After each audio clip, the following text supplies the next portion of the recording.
En ce jour où l'ensemble de la communauté douanière célébrait la Journée internationale de la douane 2025, cet événement coïncide avec le traditionnel cérémonie de l'échange de vœux qu'on serve à la DGDA à chaque début de l'année. Notons par ailleurs que cet événement riche en symbolique.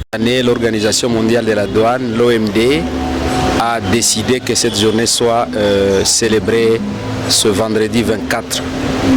C'est vrai, nous sommes en pleine célébration. Vous venez de suivre les différents discours du directeur des ressources humaines, du directeur général des douanes et accises et du discours du président de la délégation syndicale que je suis, M. Désiré Itegua.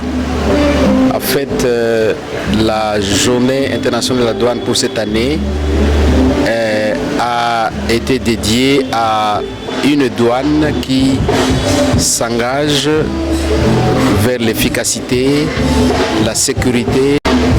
Et ces trois mots-clés-là nous rappellent, nos douaniers, que nous devons honorer notre engagement, que nous devons nous rappeler des valeurs que nous devons véhiculer, notamment la sécurisation de nos frontières, la protection de l'économie nationale et la participation à la contribution en termes de recettes pour le développement de notre République que nous avons évoqué dans notre discours.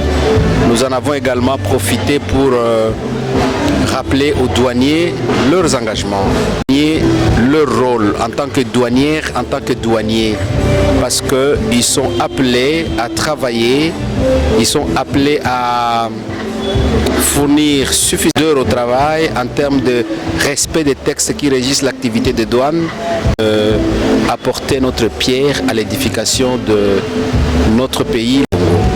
Voilà un peu les différents éléments que nous avons développés dans notre discours.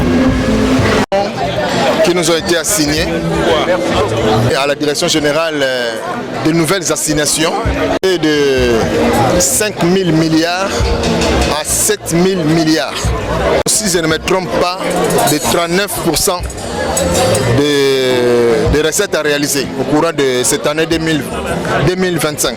Nous atteignons nos assignations et nous les dépassons. Mais vous savez, ce que nous avons toujours demandé, c'est il n'y a pas seulement la douane et il n'y a pas seulement les régies financières.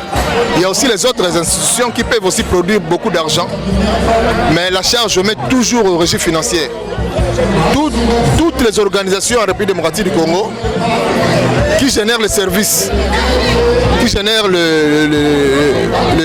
les services, et qu'on peut aussi les mettre dans la ligne de budgétaire.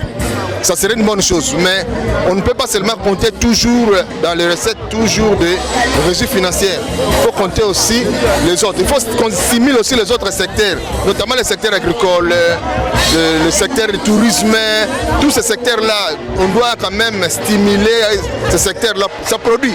Parce que, je vous donne un exemple d'Éthiopie. Ils ne vivent que de recettes touristiques. Ils n'ont que le tourisme presque, ils n'ont pas de minéraux comme nous, ils n'ont pas de recettes comme nous, mais ce sont des pays qui ne sont pas aussi très pauvres. Tout le monde, donc tout le monde doit mettre la main dans la pâte et vous verrez que le pays peut se décoller à travers les recettes qu'on attend. Merci beaucoup. Je vous en prie.